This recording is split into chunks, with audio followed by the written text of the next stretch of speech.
राजयोग दीक्षा है और भीड़ हुई। लोगों ने आश्चर्य के साथ देखा कि इतने संयमित लोगों ने पहली बार 5000 वर्षों के बाद उन्होंने पहली बार राजयोग दीक्षा की। तो इस बार अभी तालकटोरा स्टेडियम में बहुत बड़ा दिल्ली का सेंटर है, ना किसी को लाल किला कहाँ है कोई बता देगा, तालकटोरा स्टेडियम रहेगा कोई बता देगा। उससे भी जो शंकराचार्य दीक्षा प्राप्त नहीं कर पाए राज्याभिषेक दीक्षा, वह राजयोग दीक्षा लगे, मैं राज्याभिषेक दीक्षा कह रहा हूं, वो इस बार मैं राज्याभिषेक दीक्षा प्रत्येक शिष्य को दूंगा। ये अपने आप में जिंदगी का सौभाग्य, युगों का सौभाग्य है।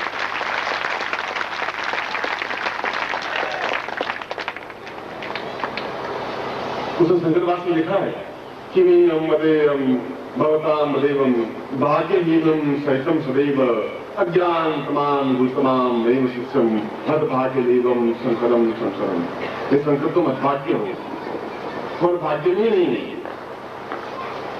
तुम राज्याभिषेक दीक्षा लेना चाहते, गुरु ने मना कर दिया, गुरु खुद को ही नहीं आ रही है तो वह मुझे कैसे देगा, मैं और किस गुरु के पास जाऊं, क्योंकि मुझे तो कोई दूसरा गुरु दिखाई नहीं दे रहा है, मैं राजयोग तो क्या समझ लूंगा। तो राज्याभिषेक दीक्षा बिना तो जीवन अपूर्ण है, अधूरा है, उस जीवन का मेरा मतलब नहीं है। और उस समय ऐसा था नहीं कोई गुरु चल बेटे जा मैं राज्याभिषेक किया तो मेरे को सम्राटाभिषेक देता हूं, तुम क्या समझेगा नजदीक आएगा। वो आज गुरु तो तुम हरिद्वार में जाओ तो सम्राटाभिषेक क्या कहे, आकाशाभिषेक दीक्षा भी तो मुझे देंगे। तो वहां तो सत्यता थी, उसने कहा कि मैं शंकर मैं राज्याभिषेक दीक्षा इसलिए दे सकता हूं कि मुझे कुछ भी नहीं आती, मैं तपस्या की नजर की आग तो मैं सौंपूंगा तभी तो हो पाएगा, पूरी ज्वाला सौंपनी पड़ेगी तुम्हें। मैं तुम्हें राजयोग दीक्षा दी है, इस राजयोग दीक्षा से भी तुम पूरे भारत पर विजित हो जाओगे।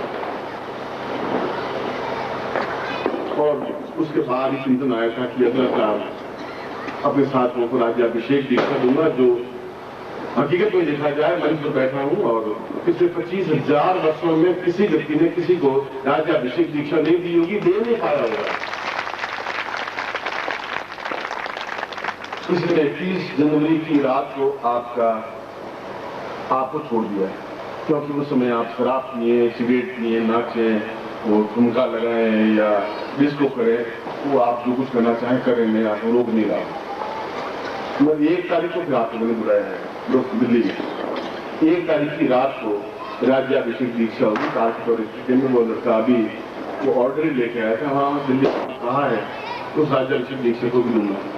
मगर आप में से प्रत्येक व्यक्ति को हो सकता है किराया लगे, आपके पास किराया नहीं हो तो मुझे कह देना, मैं कमा करके आपको दे दूंगा। सुनो सी लंबी थोड़ी बात है कि बेटा नहीं कमाएगा, बाप कमाएगा, तो एक तो कमाएगा ही कमाएगा, कमा करके ही देंगे।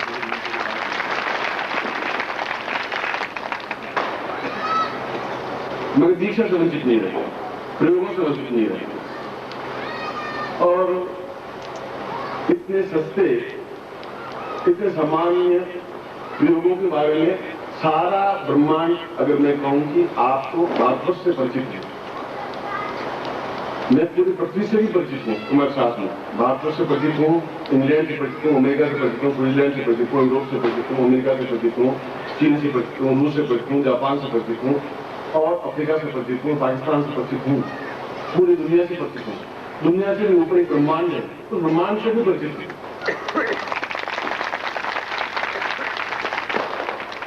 और ब्रह्मांड के ऋषि मुनि योगी यदि कह रहे हैं कि आप जैसा अज्ञानी व्यक्ति पृथ्वी पर पैदा हुआ ही नहीं, अरे आप ये दीक्षा ऐसे कैसे दे रहे हैं, मैं तो फिर कैसे देनी चाहिए, मैं दे रहा हूँ उसे दे रहा हूँ, इतनी बिल्कुल मैं तो ऊपर मंच लगाता हूँ, लाइटें लगाता हूँ, बिठाता हूँ, खाना खिलाता हूँ, हलवा तैयार कराता हूँ, फिर दीक्षा देता हूँ। आप जैसा व्यक्ति बहुत गड़बड़ है, सब गड़बड़ हो रहा है, सब गलतियां हो रही होगी। वो बोलते रहेंगे क्योंकि गुफा में बैठे, हम मुस्कुराते रहेंगे, खेलते रहेंगे, लेते रहेंगे, सब अपना काम करें, अपना काम। इस समय उन लोगों की भी बड़ी इच्छा है कि आप अपना एक योग समाप्त करें, तो हम कुछ गजल भी सुनाएंगे। आप हमें गजलें गाने देंगे नहीं क्या? कोई गजल जब आएगा तो गजल गाएंगे, शेर शायरी सुनाएंगे, वो तो आगे की बात है। मगर फिलहाल तो मैं योग संपन्न करवा दूँ, अपना कार्य पूरा, और समय बहुत कम है और फिर समय पर महालक्ष्मी पूजन होगा। ठीक 8:55 पर फिर आपको आ जाना है यहाँ पर। अभी 7 हो गए, 8 में 2 घंटे नदी दोनों प्रयोग पर। एक तो पहला प्रयोग वो संपन्न करवा रहा हूँ जो प्रारंभ में आप जब साधक बने थे तब आपको पैकेट दिया शुरू में, जब आपने साधकत्व नाम लिखाया था। और वास्तव में वो धन्य है जिन्होंने साधकत्व में नाम लिखाया है, क्योंकि मैं उनको बिल्कुल एक अमूल्य वस्तु दूंगा ही जो साधक है। इस प्रयोग के साथ साथ मैं आपको आज ही वह वस्तु प्रदान करूंगा जो साधक के रूप पर नाम लिखाया है। वह वस्तु आपके जीवन की धरोहर होगी, ऐसा मैं आपको दूंगा इसके साथ साथ जीवन के साथ।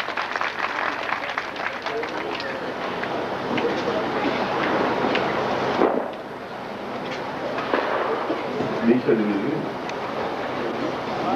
आप लोग चले तो रहे, मैं सोचता हूँ मैं दीक्षा दे दूं जो लोग बैठे हैं, या फिर तो प्रयोग ऐसा जब मेरे मुंह से निकल गया है तो फिर मुझे व्यवस्था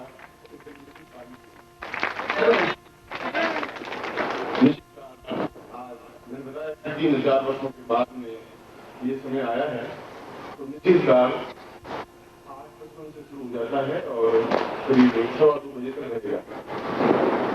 और निश्चित काल में यह तो प्रत्येक क्षण दीक्षा अपने आप में अद्भुत होती ही है। कोई भी दीक्षा कभी भी, आज मैं 2 दिन पहले ली, 2 घंटे पहले ली, और निश्चित काल में दीक्षा का महत्व तो और भी उच्च कोटि का हो जाता है, 1000 गुना हो जाता है। चाहे मनोकामना श्री दीक्षा हो, चाहे अपनी इच्छा दीक्षा हो, चाहे पुण्य जागरण दीक्षा हो, चाहे ब्रह्मास्त्र दीक्षा हो, चाहे ब्रह्मांड वेदन दीक्षा हो, चाहे महालक्ष्मी दीक्षा हो या रोग दीक्षा, कोई भी किसी प्रकार की उस निश्चित काल में दीक्षा लेने सन्यासी जैसे व्यक्ति भी उनको किसी की जरूरत नहीं होती, फिर भी वे दीक्षा प्राप्त करते हैं। हमें ब्रह्मांड दीक्षा दें, ब्रह्मांड वेदन दीक्षा दें, या तत्वमसी दीक्षा दें, या ओंकार दीक्षा दें, या हिंदुस्तान दीक्षा दें, या वायुगमन दीक्षा दें, या जलगमन दीक्षा दें, फिर भी दीक्षा लेते हैं, क्योंकि निश्चित काल में ही इस प्रकार की उच्च कोटि दीक्षा आसानी से पूरे शरीर में प्रवेश कर सकती है। इसलिए महालक्ष्मी प्रयोग भी निश्चित काल में रखा, और इस पैकेट को भी देखूंगा कि जितने साधक हैं और उसकी व्यवस्था मुझे यंत्रों को प्राप्त करनी पड़ेगी या आपको वस्तु भी प्राप्त करनी पड़ेगी जो मुझे आपको देनी होगी। इसीलिए निश्चित काल में कुछ प्रयोग को संपन्न कराऊंगा जो साधक बने हैं और उनको पैकेट मिला है, तो उसके साथ साथ वह वस्तु भी जो कि उनके जीवन का एक धरोहर होगी वह मैं दूंगा। इसलिए उस क्षण को मैंने रोका।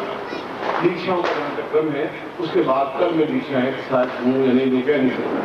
और निश्चित काल में जो भी आप कितने भी उच्च कोटि की कोई दीक्षा हो, चाहे राजयोग हो, तो राजयोग नहीं ले पाए वो वापस राजयोग दीक्षा ले सकते हैं। तो 1 जनवरी को नहीं आ पाया होगा 96 में, तो वह राजयोग दीक्षा भी ले सकता है। कोई भी छोटी मोटी दीक्षा जैसी भी हो, मन में तुम्हारा ये नहीं रहे कि ये मैं नहीं ले पाया, और निश्चित काल जैसा क्षण प्राप्त हो और उसमें हम कोई एक्टिविटी कोई कार्य करें तो अपने आप में पूर्ण सफलता प्राप्त होती। सफलता तो यूं मिलेगी, मगर वह क्षण ही अद्भुत है। शादी का माहौल कुछ और होता है, मरगट का माहौल कुछ और होता है, इस समय का माहौल ही कुछ और है, कल का माहौल ही कुछ और होगा। वह एक क्षण, एक समय, एक वायुमंडल, एक सारे ग्रहों का सामीप्यता और पृथ्वी पूरे ग्रहों के नजदीक से नजदीक पहुंच जाती है। यह क्षण ऐसा है कि इस समय सभी ग्रहों के बिल्कुल नजदीक पृथ्वी होगी, और इसीलिए उन ग्रहों का संपूर्ण प्रभाव पृथ्वीवासियों पर होगा। इसीलिए निश्चित काल में दीक्षा लेने वालों के लिए प्रयोग भी मैंने अभी बोला तो मैं भी करवा दूंगा, और फिर मैंने बाद में उसी समय करवाऊंगा। 9 बजे आप बैठना है। भोजन रात्रि को करेंगे, लक्ष्मी पूजन करने के बाद में भोजन करेंगे। भोजन आपका पड़ा हुआ है, आप कहीं चिंता लो, पूरा पड़ा है, कोई घबराने की जरूरत नहीं है। थोड़ी और ज्यादा भूख लगेगी तो घबराना नहीं।